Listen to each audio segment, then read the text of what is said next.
Panorama group, जो सोचता है वो करता है।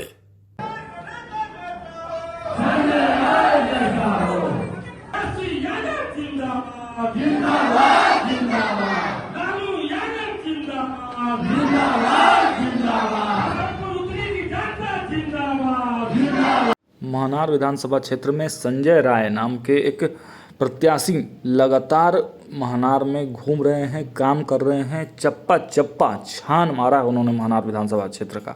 देखिए, आपको बताते चले कि महनार विधानसभा क्षेत्र के महनार प्रखंड अंतर्गत हसनपुर उत्तरी पंचायत के बाबा गणिनाथ सेवा आश्रम परिसर में राष्ट्रीय जनता दल के चलो गांव की ओर अभियान के तहत माई बहन मान योजना सह जन संवाद कार्यक्रम का आयोजन शुक्रवार को किया गया।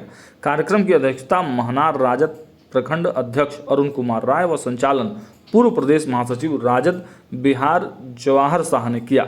मुख्य अतिथि के रूप में उपस्थित वैशाली राजद जिला प्रधान महासचिव सह भावी प्रत्याशी संजय कुमार राय ने कहा कि बिहार की जनता अब बदलाव चाहती है। तेजस्वी यादव के नेतृत्व में राजद ने जो विकास का विजन सामने रखा है वो लोगों के हित में बहुत ही लाभदायक है। इस कार्यक्रम के दौरान श्री राय ने स्पष्ट किया कि अगली सरकार में युवाओं को रोजगार, किसानों को सम्मान और शिक्षा, स्वास्थ्य को प्राथमिकता दी जाएगी। हमारा संघर्ष सत्ता के लिए नहीं, व्यवस्था परिवर्तन के लिए है। हम आपसे घोषणा करते हैं चुनाव से पहले कि हम आपके बीच रहेंगे, आपका बेटा बन के रहेंगे, आपका नेता बन के नहीं रहेंगे।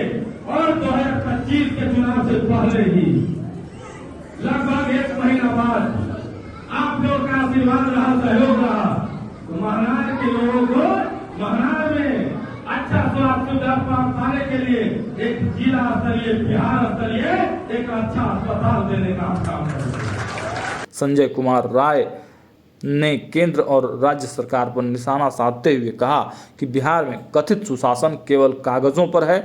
महनार विधानसभा क्षेत्र सहित पूरे बिहार में विकास की बात आज भी अधूरी है। यही वजह है कि राजद गांव-गांव जाकर लोगों से संवाद कर रहा है। अपने नेता के सारे में रहते हैं और हमारे नेता वादे के पक्के हैं, तो आपका बेटा संजय भी उतना ही वादा का पक्का है जिसका हमारा नेता पक्का है। हम ये कौन वादा करना चाहते हैं?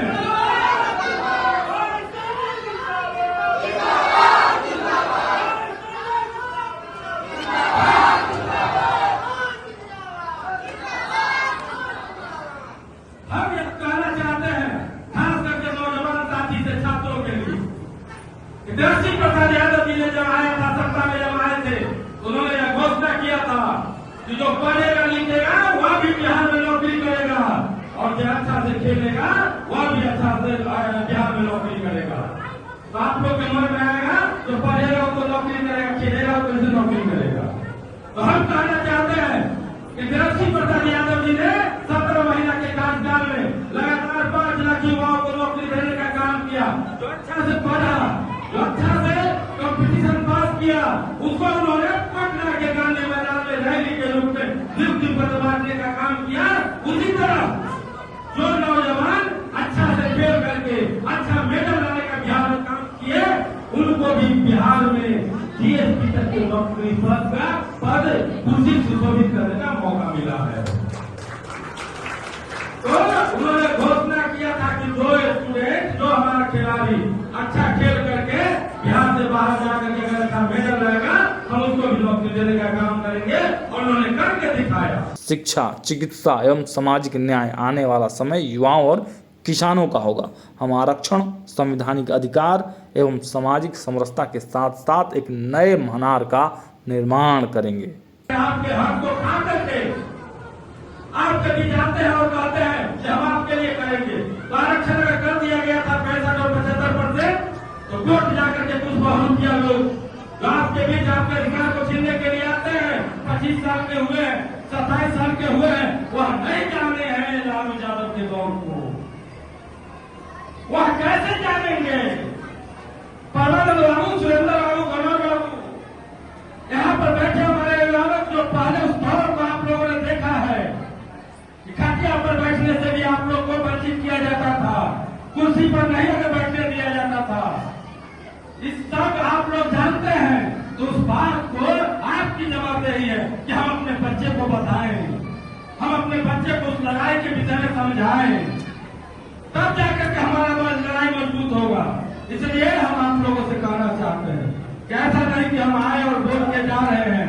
आप सभी लोग 2025 के चुनाव में एकजुट होकर के सभी लोग माता एवं बहनों यहाँ पर है, अगल बगल में भी गोतनी लोग के, अगल बगल के घर में भी लोग को जाकर के बताइए कि तेजस्वी मुख्यमंत्री बन जाए तो ये चीज देता है, हमें 2500 रुपया देता है, गैस के दाम कम करता है, बेटा के पेंशन देने के काम करता है। 2025 में निकालने का काम कीजिए।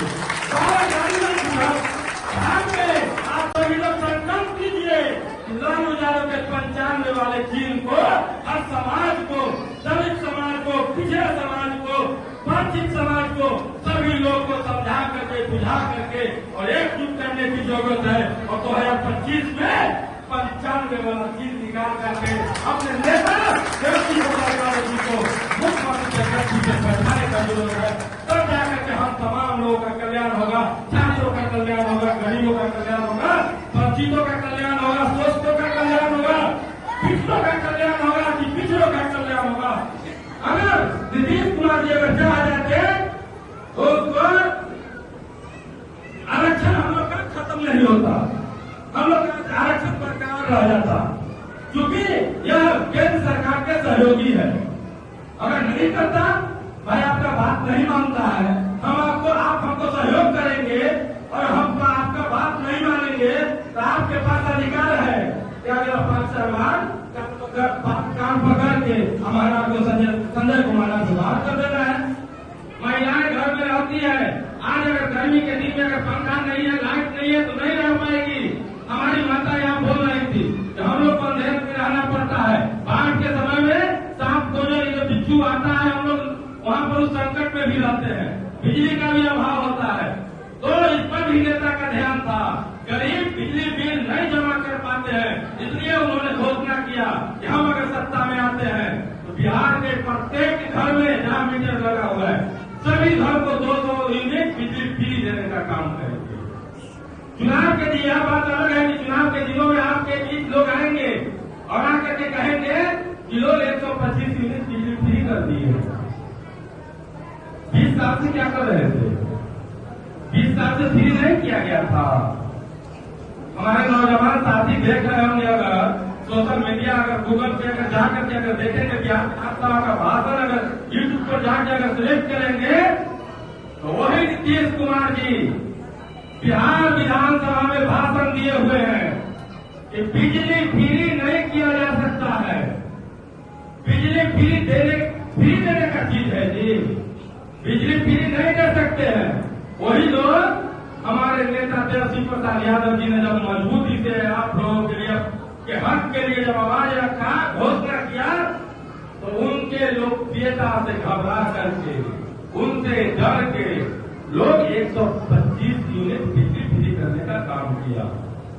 कुछ लोग कहेंगे जो घोषणा किया हमने किया, लेकिन माता एवं बहनों, नौजवान साथी हमारे अभिभावक इस चीज का जवाब देना होगा कि तेजस्वी जी ने 125 यूनिट बिजली फ्री नहीं बोला है, तेजस्वी यादव 200 यूनिट बिजली फ्री बोला है, 200 यूनिट बिजली फ्री बोला है। 125 का मतलब 200 नहीं होता है। तेजस्वी यादव जब सत्ता में आएंगे, बिहार के मुख्यमंत्री बनेंगे, आप लोगों के लिए 200 यूनिट बिजली फ्री करने का काम करेंगे। इस चीज को अपने लोगों को जाकर के बताना है। इसके बाद तीसरा घोषणा भी आप ही लोगों के लिए है। वह बोले हैं कि अगर हम सत्ता में आते हैं तो हम गैस का दाम 500 रुपया, जो अभी 1100 और 1200 कर दिया गया है, उसका दाम हम 500 रुपया करेंगे। चाहे सरकार गिर जाए, पलट के इधर उधर करके मुख्यमंत्री एक को 20 साल से मुख्यमंत्री देखिए, वो सब लोग जानते हैं मुख्यमंत्री एक को है।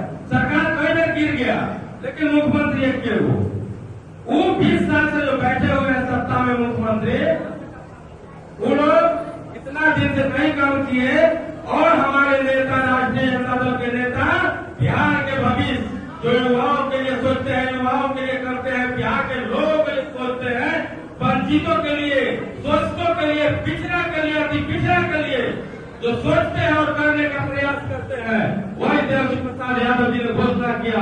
क्या तमाम लोगों का अगर हमको आशीर्वाद मिलता है, अगर बिहार के लोग अगर बिहार का मुख्यमंत्री अगर हमको बनाते हैं, बिहार का सत्ता अगर हमको देते हैं, थके हुए मुख्यमंत्री को अगर सत्ता से हटा करके अगर इस सत्ता पर अगर हमको बैठाने का काम करते हैं, तो हम सत्ता में जब आएंगे तो तमाम विकलांग को, वृद्धा पेंशन को हम 400 से 1500 रुपया करने का काम करेंगे।